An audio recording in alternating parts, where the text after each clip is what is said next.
आदरणीय મહેમાનશ્રીઓ, આદરણીય આચાર્યશ્રી તથા મારા સર્વ પ્રોફેસર્સ અને મારા વિદ્યાર્થી મિત્રો, આજે આપણે સૌ જાણીએ છીએ કે આપણે ઇનોવેશન ક્લબ અંતર્ગત ભેગા થયા છીએ. આપણી કોલેજમાં ઇનોવેશન ક્લબ અને ઇનોવેશન વર્કશોપ ચાલી રહ્યા છે પાછલા 6 દિવસથી, અને એના અંતર્ગત આપણે વિવિધ કાર્યક્રમો યોજ્યા છે.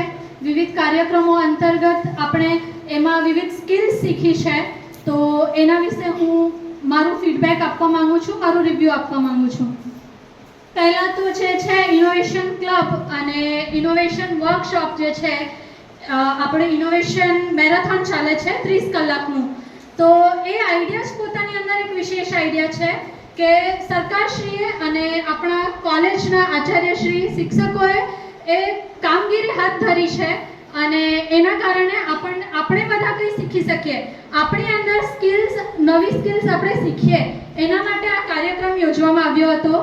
અને આ કાર્યક્રમમાં આપણે 6 દિવસ કાર્યક્રમ યોજાયા છે. વિવિધ સ્કિલ્સ પર આપણે કામ કર્યું છે અને એ 6 દિવસમાં આપણે વિવિધ સ્કિલ્સ શીખી છે. પહેલાં આપણે હર્બલ સોપ બનાવ્યો, અને હર્બલ સોપ એ આપણા સૌના માટે ખૂબ જ અગત્યનો છે, કારણ કે જે આજનો જે ટાઈમ આવી ગયો છે, ટેકનોલોજી આવી ગઈ છે, એ બધું આવી ગયું છે, પણ એની જોડે કેમિકલયુક્ત પ્રોડક્ટ્સ આપણે ખૂબ જ યુઝ કરીએ છીએ. તો એના માટે જે હર્બલ સોપ મેકિંગનો જે આઈડિયા હતો એ ખૂબ જ સરસ હતો. આપણે એમાં હર્બલ સોપ બનાવ્યા, કઈ રીતે બનાવાય, એમાં આપણે નેચરલ ઇન્ગ્રીડિયન્ટ્સ યુઝ કર્યા અને એનો આપણે સોપ બનાવ્યો. એનાથી આપણે કઈ રીતે કરી શકીએ, એ આપણને કોઈ નુકસાન નથી કરતું, પહેલી વાત તો એ. અને એ સોપ બનાવવાની સ્કિલ્સ પણ આપણામાં આવી કે કઈ રીતે બધું બનાવાય છે, હર્બલ સોપ આપણે કઈ રીતે બનાવી શકીએ. અને એમાં એક ઇમ્પોર્ટન્ટ વસ્તુ કે આપણે હર્બલ સોપ બનાવીને આપણે એનું માર્કેટિંગ પણ કરી શકીએ. આપણે પોતે બિઝનેસ સ્ટાર્ટઅપ ચાલુ કરી શકીએ કે આપણે વેચી શકીએ માર્કેટમાં જઈને. અને એઝ કે આજના ટાઈમમાં હર્બલ જે વસ્તુઓ છે, નેચરલ વસ્તુઓ છે, એ બહુ ટ્રેન્ડમાં ચાલી રહી છે, કારણ કે લોકોને ખ્યાલ આવે છે કે કેમિકલયુક્ત હવે વસ્તુઓ નહીં યુઝ કરવી જોઈએ, એટલે બધા હર્બલ પ્રોડક્ટ્સ તરફ વધી રહ્યા છે. તો આપણે આ વસ્તુ કરી શકીએ કે આપણે હર્બલ પ્રોડક્ટ્સ બનાવીને એને સેલ કરી શકીએ, એ સારું હતું. પછી આપણું સેકન્ડ સેશન હતું, એ આપણું હતું મહેંદી આર્ટ, કલા.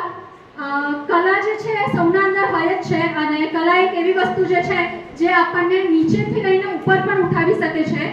આપણી જે કલા, આપણી અંદર કોઈ વસ્તુ આર્ટ હોય છે, તો આપણે એને પ્રેઝન્ટ કરવું જોઈએ, અને આર્ટ થકી આપણે આપણું સ્ટાર્ટઅપ ચાલુ કરી શકીએ, અને આપણી ઇન્કમ પણ આર્ટ થકી થઈ શકે છે. તો આપણે મહેંદી આર્ટ શીખ્યા, બહુ સારી રીતે આપણને જે મેડમ આવ્યા હતા એમણે શીખવ્યું મહેંદી કઈ રીતે દોરાય, એનું જે હિસ્ટ્રી વિશે સમજાવ્યું, અને એનાથી આપણે બિઝનેસ કઈ રીતે સ્ટાર્ટ કરી શકીએ મહેંદી આર્ટથી, તે પણ આપણને શીખવ્યું, એ પણ બહુ સારું હતું.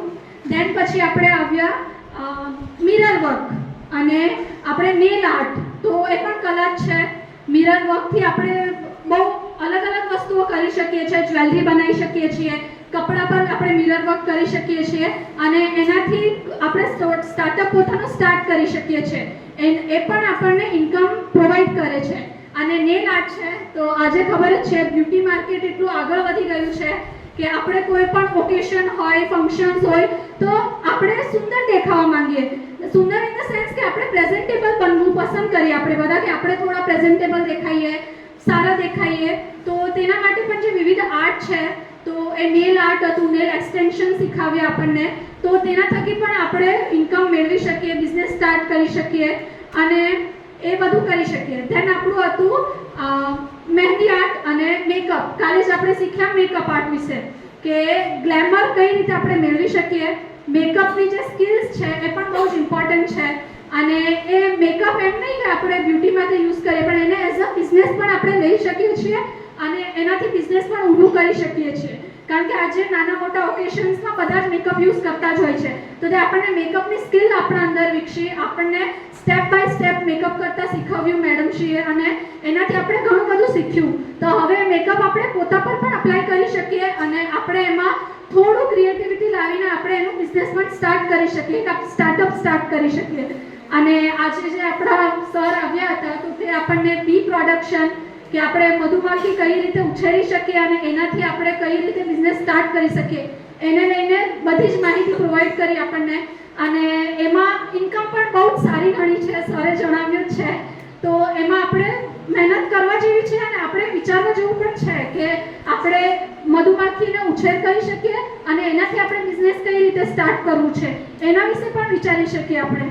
ને એક વસ્તુ એ છે ઇનોવેશન ક્લબ છે, આપણે જે વિવિધ સ્કિલ્સ શીખી છે તો એ આજના જે આપણે રૂરલ એરિયામાં રહીએ છીએ અને જે આપણા એરિયાના હિસાબે આ સ્કિલ્સ આપણા માટે જરૂરી પણ હતી. આપણે સ્કિલ્સ શીખ્યા અને એને લઈને આપણે આગળ ફ્યુચરમાં આપણે સ્કિલ્સનો યુઝ કરીને આપણે બિઝનેસ સ્ટાર્ટ કરી શકીએ છીએ અને એનાથી ઇન્કમ મેળવી શકીએ છીએ. એ જ મેઇન હેતુ છે કે આપણે આત્મનિર્ભર બની શકીએ એ સ્કિલ્સનો યુઝ કરીને. અને રૂરલ એરિયામાં આ સ્કિલ્સ ઇમ્પોર્ટન્ટ પણ છે કારણ કે આ જે આપણો એરિયા છે તો અહીંયા આપણે બી પ્રોડક્શન નોર્મલી પણ આપણને મધુમાખીઓ વગેરે જોવા જ મળે છે. આપણે કાઇન્ડ ઓફ નેચરમાં રહીએ છીએ અને ત્યાં મધુમાખીઓ ઇઝીલી મળી જાય છે આપણને.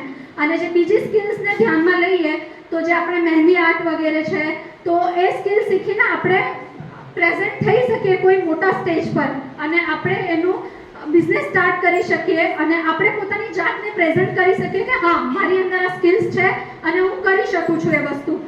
એ પણ છે. અને દેન સેકન્ડ થિંગ કે આ ઇનોવેશન ક્લબનો કાર્યક્રમ થાય છે તો એમાં આઈ થિંક આપણે એ કરી શકીએ નવું વસ્તુ. આપણે નેચરમાં રહીએ છીએ અને કપરાડાને મિની ચેરાપુંજી કહેવાય છે. અહીંયા ખૂબ જ વરસાદ પડે છે પણ એક પ્રોબ્લેમ પાણી એટલું વધારે છે પણ એની જોડે પાણીની સમસ્યા પણ આવે છે. ઉનાળામાં આપણને પાણીથી તંગી જોવા મળે છે કપરાડામાં. તો એને લઈને આપણે કઈ આઈડિયા વિચારી શકીએ કે એમાં આપણે પાણીનો સંગ્રહ કઈ રીતે કરી શકીએ કે જેનાથી લોકોને પ્રોબ્લેમ નહીં થાય. અને આ વિસ્તાર ખેતીવાડીનો વિસ્તાર છે તો આપણે ખેતીમાં કરી શકીએ ડ્રીપ ઇરિગેશન, ટપક સિંચાઈ પદ્ધતિનો ઉપયોગ કરી શકીએ. તો સર હવે નેક્સ્ટ ટાઈમ જો આપણે એવું કંઈ કાર્યક્રમ રાખીએ તો એમાં એ વિશે પણ કોઈ એક્સપર્ટ્સ હોય જેમને ખ્યાલ હોય તો આપણને બધાને એ વિશે નોલેજ પ્રોવાઈડ કરે કે જેથી જે ખેતી વગેરે કરે છે ખેડૂતો એમને નોલેજ પ્રોવાઈડ કરી શકે અને એવો એ પદ્ધતિનો ઉપયોગ કરે પોતાની ખેતીની અંદર. એનાથી પાણીનો બચત પણ થાય છે અને આપણી ખેતી પણ સારી થઈ જાય છે.